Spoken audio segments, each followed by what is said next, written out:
শেরপুরে বাণিজ্যিকভাবে বস্তায় আদা চাষ শুরু হয়েছে।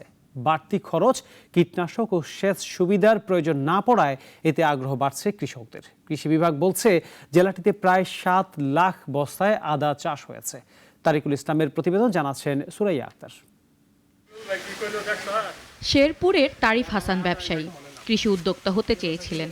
কৃষি বিভাগের সহযোগিতায় বাড়ির পাশে পতিত জমিতে শুরু করেন বস্তায় আদা চাষ।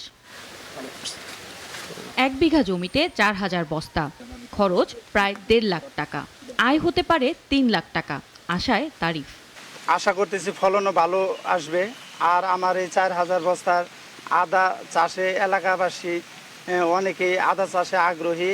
আগামীতে অনেকেই বস্তায় আদা চাষ করবে।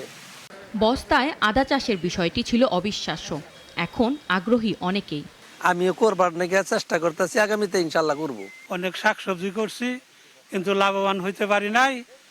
এখন এটা দেখা আমার আগ্রহ জন্মিছে। যদি ভালো হয় আগামীতে আরো বেশি লাগানোর জন্য চেষ্টা করব, যাতে দেশে সবাই খাইতে পারে, দেশের উন্নতি হয় এবং আমাদের লাভবান হয়। এই আদা চাষের মধ্যে লাভজনক বেশি, এটা শুনতেছি। আমি দেখতে আইসা দেখলাম যে না, গাছের যে চেহারা, যে সুন্দর। আগামীতে আমিও এই আদা চাষ করার জন্য চেষ্টা করবো ইনশাল্লাহ। আদা আমি আগে বাজার থেকে কিনা খাইতাম, এখন আমি 300-400 বস্তায় আদা লাগাইছি, খুব সুন্দর দেখাচ্ছে।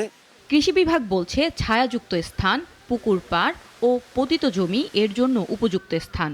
লাগে না বাড়তি যত্ন, কীটনাশক কিংবা সেচ। অনেক চাষি উদ্বুদ্ধ হয়েছে এবং তারা নিজেরা আগ্রহ প্রকাশ করেছে।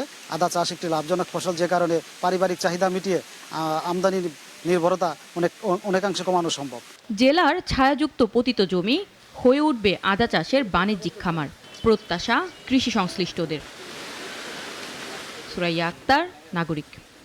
250-টিরও বেশি ডিজাইন অপশন নিয়ে ওয়ালটন স্মার্ট ফ্রিজ, বোঝে আপনার প্রয়োজন।